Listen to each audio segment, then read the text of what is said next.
Minute এক minute এক minute এক মিনিট স্লোগান না, এখন অনেক রাত হয়ে গেছে, অনেক রাত হয়ে গেছে, এখন স্লোগান না, স্লোগান না, দুইটা কথা বলবো, বেশি কথা বলবো না। বিসমিল্লাহির রহমানির রহিম। আজকের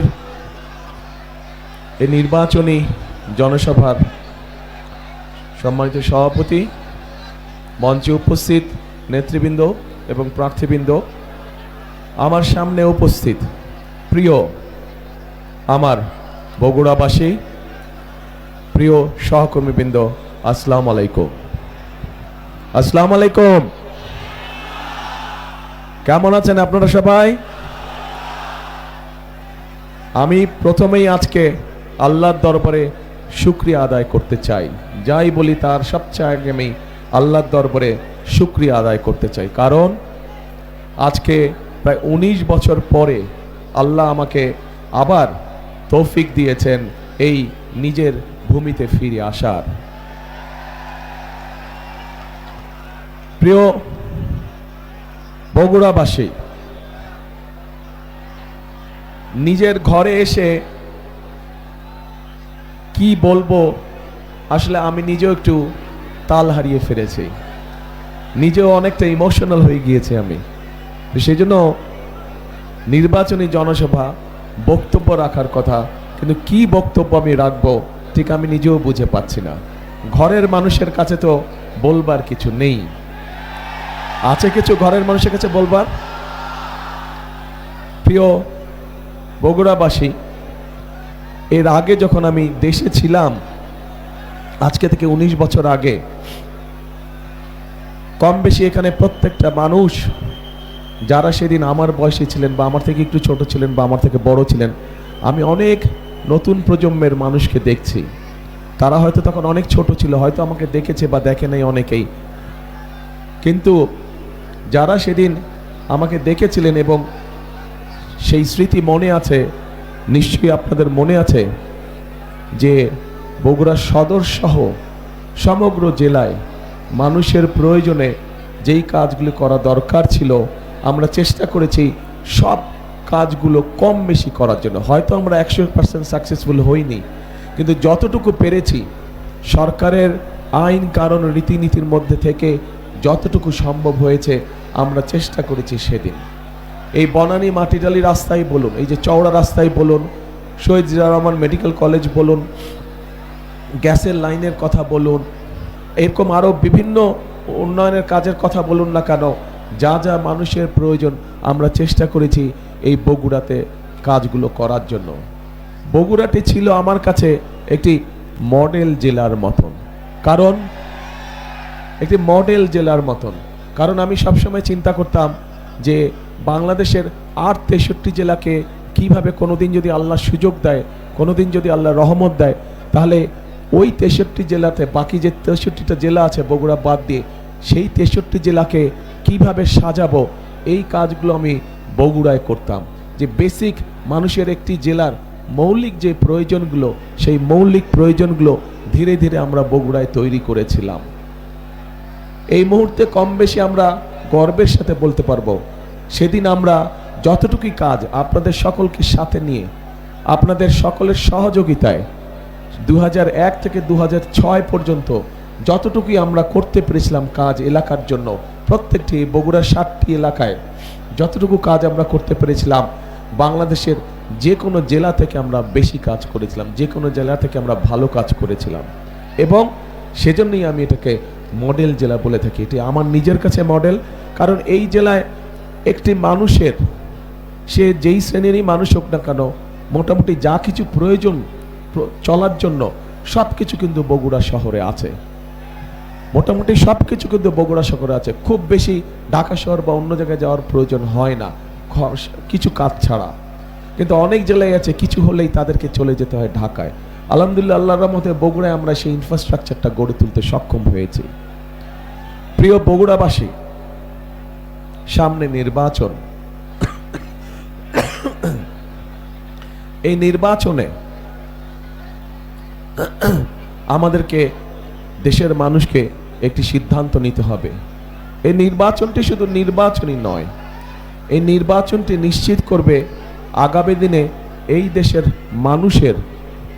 দেশের মানুষের জবাবদিহিতার মূলক সরকার তৈরি হবে কি হবে না। সেই জন্যই আজকে বগুড়াবাসীর কাছে আমার আহ্বান থাকবে, অনুরোধ থাকবে যে এই নির্বাচনটির ব্যাপারে আমাদেরকে অত্যন্ত সিরিয়াস থাকতে হবে।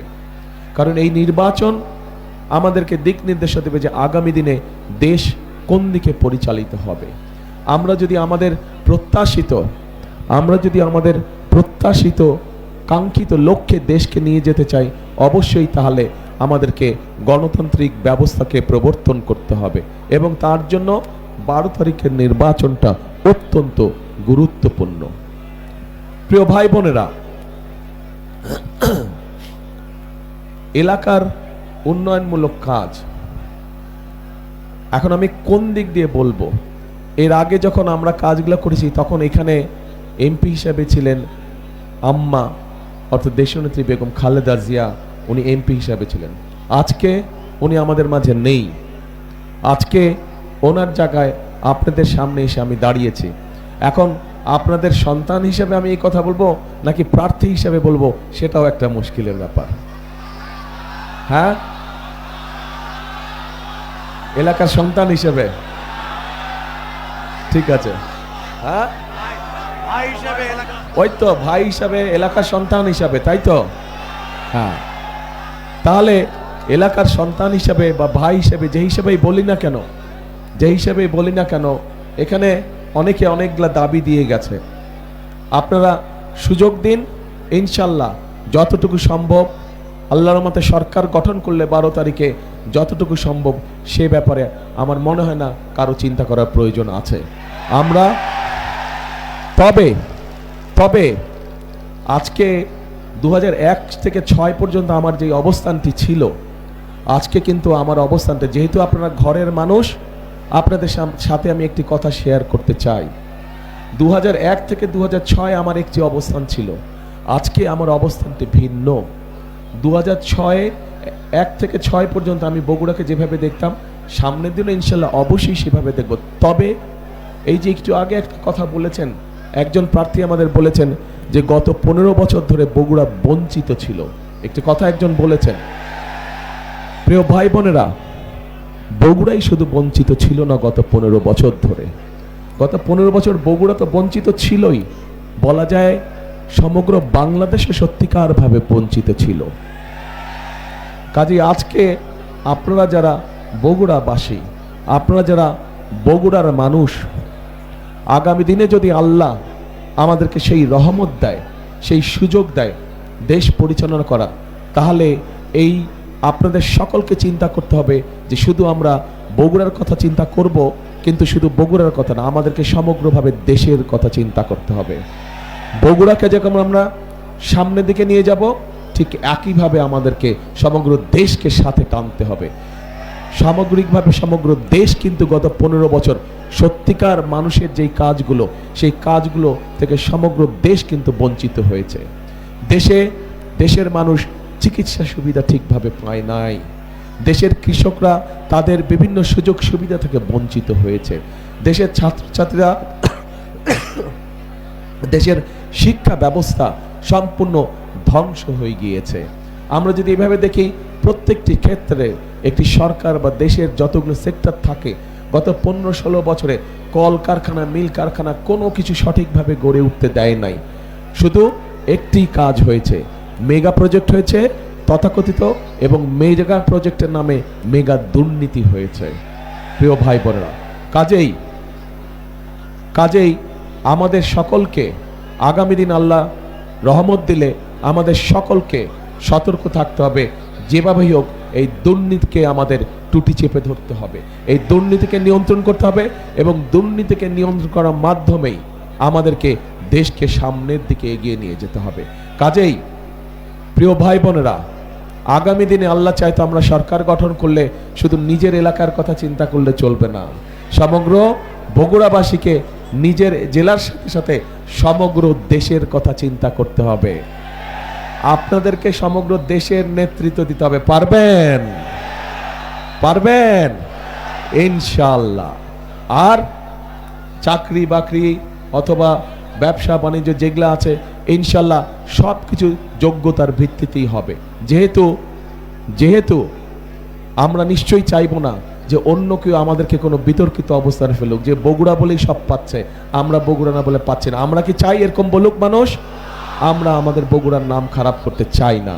সেই জন্যই বগুড়ার ন্যায্য অধিকার অবশ্যই বগুড়া পাবে, বগুড়ার ন্যায্য অধিকার অবশ্যই বগুড়া পাবে। কিন্তু একই সাথে আমরা খেয়াল রাখবো আমাদের ন্যায্য অধিকার পেতে গিয়ে অন্যের ন্যায্য অধিকার যাতে আমরা নষ্ট না করি, অন্যের ন্যায্য অধিকার থেকে তাকে যাতে আমরা বঞ্চিত না করি, এই বিষয়টি আমাদেরকে অত্যন্ত সতর্কভাবে খেয়াল রাখতে হবে। প্রিয় ভাই বোনেরা, প্রিয় বগুড়াবাসী, আজ এই মুহূর্তে আমার আপনাদেরকে কিচ্ছু দেবার নেই। আজ এই মুহূর্তে আপনাদের কাছে শুধু আমার চাইবার আছে। ঘরের মানুষ, এই যে আমি এত রাত্রে যে মিটিং করছি, এই যে রাজনীতি করছি, এই যে কাজগুলো করছি, আমার স্ত্রী যদি আমাকে সহযোগিতা না করতেন আমি কিন্তু পারতাম না। পারতাম? ওনার সহযোগিতা আছে বলেই আমি পেরেছি। ঠিক একইভাবে আপনারা বগুড়ার মানুষ যদি আমার পাশে থাকেন, আপনারা বগুড়ার মানুষ যদি আমার পাশে থাকেন, আমাকে যদি মানসিকভাবে শক্তি সমর্থন আপনারা দেন, তাহলে ইনশাআল্লাহ আমরা বাংলাদেশকে আগামী দিনে একটা সুন্দর, ভালো, শক্তিশালী অবস্থানে নিয়ে যেতে পারবো। কাজেই প্রিয় বগুড়াবাসী, আজ আমি আপনাদের কাছে চাইতে এসেছি আপনাদের সমর্থন, আপনাদের সহযোগিতা, আপনাদের দোয়া আপনাদের কাছ থেকে আমি চাইতে এসেছি। এবং এই সব কিছুর সাথে যেই কথাটা আমি সব জায়গায় বলি, যতগুলো নির্বাচনী সভায় গিয়েছি সব জায়গায় বলি, কারণ এই কথাটি আপনাদেরই আরেক সন্তান সবসময় এই কথাটি বলতেন। তার নাম হচ্ছে শহীদ রাষ্ট্রপতি জিয়াউর রহমান। উনি বলতেন দেশকে গড়তে হলে আমাদের সকলকে ঐক্যবদ্ধ থাকতে হবে এবং ঐক্যবদ্ধভাবে আমাদেরকে কাজ করতে হবে।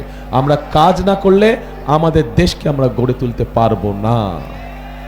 কাজেই ওনার কথার সাথে মিল রেখে আমি একটা কথা বলি, সব সময় প্রত্যেক জায়গায় বলেছি, সেই কথাটা হচ্ছে করব কাজ, গড়ব দেশ, সবার আগে বাংলাদেশ। আবার বলি, করব কাজ, সবার আগে বাংলাদেশ, ইনশাআল্লাহ। প্রিয় ভাই বোনেরা, অনেক রাত হয়েছে, আর কথা বাড়াবো না, শুধু আপনাদের দোয়া চাইতে এসেছি। দোয়া করবেন আপনাদের উপস্থিত প্রত্যেকটি মানুষ এবং আপনাদের মাধ্যমে সমগ্র বগুড়া জেলার প্রত্যেকটি ইউনিয়ন, প্রত্যেকটি গ্রাম, প্রত্যেকটি উপজেলা, প্রত্যেকটি পৌরসভার প্রত্যেকটি মানুষের কাছে আমি দোয়া চাই, যাতে আপনারা বগুড়ার প্রত্যেকটি মানুষ আমাকে, আপনাদের এই সন্তান তারেক রহমানকে নিয়ে যাতে আপনারা গর্ব করতে পারেন, সেই দোয়া আমাকে করবেন। আমাকে নিয়ে যাতে আপনারা অহংকার করতে পারেন, সেই দোয়া আমাকে আপনারা করবেন। আপনাদের কাছে এই দোয়া চেয়ে নিয়ে আজকে আমি শেষ করছি বক্তব্য। আল্লাহ হাফেজ। বাংলাদেশ জিন্দাবাদ, বাংলাদেশ জাতীয়তাবাদী দল জিন্দাবাদ। আসসালামু আলাইকুম। আসসালামু আলাইকুম।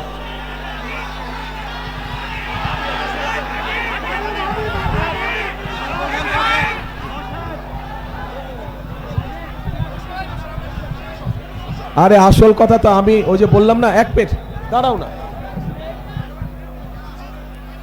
আপনাদের সাথে ওই যে প্রথমে বললাম না যে আমি নিজে ইমোশনাল হয়ে গেছি, তো ইমোশনাল হয়ে কথা বলতে বলতে আসল কাজটা ভুলেই গিয়েছি।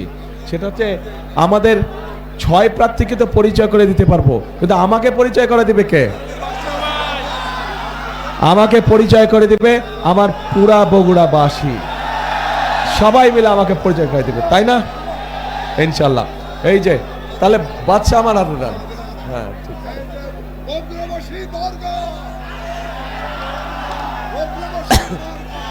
প্রিয় ভাই বোনেরা, এই যে এই 6 জনকে এবং ওনাদের সাথে আমিও আপনাদের সামনে দাঁড়িয়েছে, ইনশাল্লাহ 12 তারিখে এই ধানের শীষ, যা বগুড়ার গর্ব, এই ধানের শীষকে ইনশাল্লাহ বগুড়ার মানুষ যে কোনো সময় থেকে সবচেয়ে বেশি সম্মানের সাথে ইনশাল্লাহ বিজয় করে নিয়ে আসবে, ইনশাল্লাহ।